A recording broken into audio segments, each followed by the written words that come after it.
Before we get into today's story, if you have any story suggestions for future videos, please let me know in the comments section.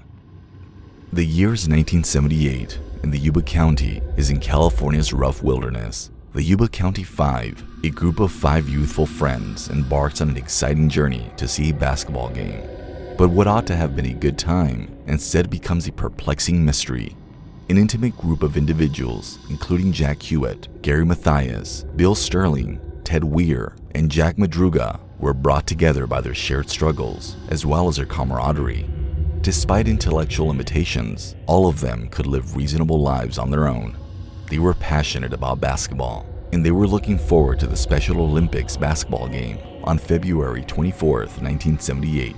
The Yuba County Five discussed their favorite teams and participants, their faces beaming with glee, and the anticipation in the room was evident. The pals opted to enjoy every second of their togetherness by going to a neighborhood diner to toast their team's triumph after the game. Like any other road trip, the adventure begins with laughter, bonding, and enthusiasm. But as the evening goes on, something odd happens. The young men's families got more concerned as the hours went by.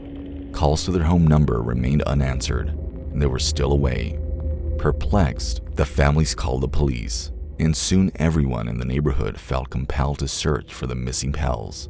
Their car is discovered abandoned in a distant, snow-covered wilderness after the buddies take an illogical diversion. The search groups combed the uneven ground surrounding Yuba City as the days grew into weeks of the mammoth search operation. The young males in the white and turquoise 1969 Mercury Montego they had been driving appeared to have vanished without a trace. Months passed, and just as optimism started to wane, a break materialized. Miles from the young men's most recent location, a family of prospectors discovered the Montego unattended on a wintry gravel road high in the highlands. There were no signs of damage or criminal activity, but the car's petrol tank was almost empty. Basketball game programs found inside the car by the detectives proved the fact that pals had been present. There was, however, no sign of what had followed or the location where the young guys had disappeared. Then, an astonishing finding is made. They are kilometers from their automobile when the remains are discovered in an isolated shack on a forest close by route. A caravan that was left unlocked contained 10 Weir's decaying body. There, accompanied by a plentiful amount of food and supplies that could have kept him alive for a long time, it looked like he had found refuge. My friends, this is where things start to become pretty strange. Their death's causes leave more open questions than they do answers. They were discovered undamaged, but the horrifying truth is that they died from cold and malnutrition.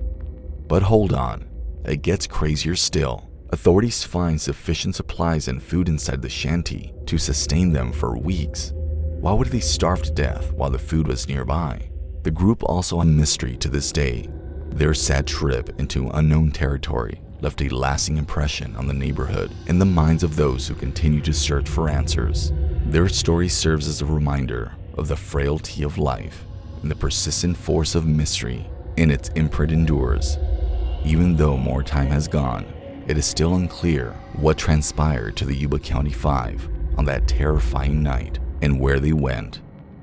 It appears that the solution lies buried in California's barren mountains, lost to time.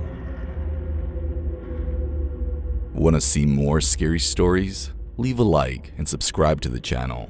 Stay tuned for more spooky tales.